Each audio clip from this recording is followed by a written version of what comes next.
আসসালামু আলাইকুম। আমি ডাক্তার মইনুল মাহমুদ সানি, ভাস্কুলার ও এন্ডোভাস্কুলার সার্জন, সহকারী অধ্যাপক ভাস্কুলার সার্জারি বিভাগ। আজকে আমি আপনাদের সাথে যে টপিকসটি নিয়ে কথা বলবো অতি সাধারণ একটি টপিকস। সাধারণত আমাদের দেশে যারা 50 ঊর্ধ্ব রোগীরা রয়েছেন তাদের ক্ষেত্রে দেখা যায় যে রাতে মাংসপেশিতে টান পড়ে, মাংসপেশি ব্যথা এবং প্রচণ্ড ব্যথা নিয়ে অনেকে ইমার্জেন্সিতে পর্যন্ত যাওয়া লাগে।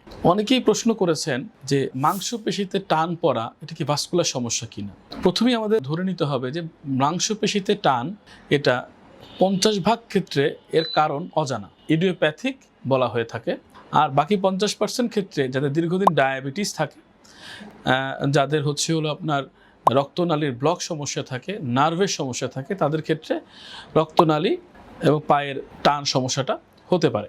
এই সকল ক্ষেত্রে যদি সাথে ত্বকের রঙের পরিবর্তন হয় তাহলে দ্রুত এবং ইমার্জেন্সিভাবে ভাস্কুলার সার্জনের শরণাপন্ন হতে হবে।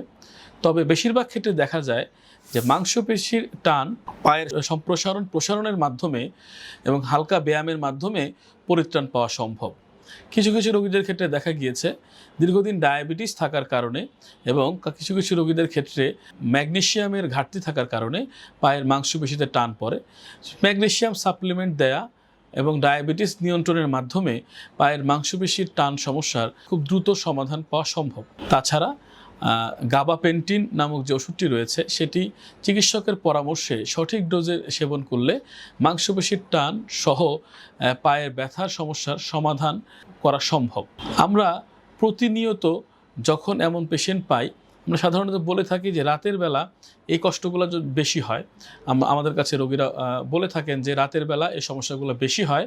তো রাতে হালকা এক্সারসাইজ করা, পরিমিত পরিমাণে পানি সেবন করা, নিজেকে হাইড্রেটেড রাখা, পাশাপাশি নিয়ম মেনে চলা, ডায়াবেটিস নিয়ন্ত্রণে রাখা, এই নিয়মগুলোর মাধ্যমে খুব দ্রুতই এই মাংসপেশির টান বা মাসল পেইন, মাসল ক্রাম্প এই সমস্যা থেকে আপনি সমাধান পেতে পারেন। যদি সাথে পা ঠান্ডা হয়ে যায়, হাত ঠান্ডা হয়ে যাচ্ছে, ত্বকের রং পরিবর্তন হচ্ছে, তখন দ্রুত একজন ভাস্কুলার সার্জনের শরণাপন্ন হতে হবে। আজকের মতো এতটুকুই। আসসালামু আলাইকুম।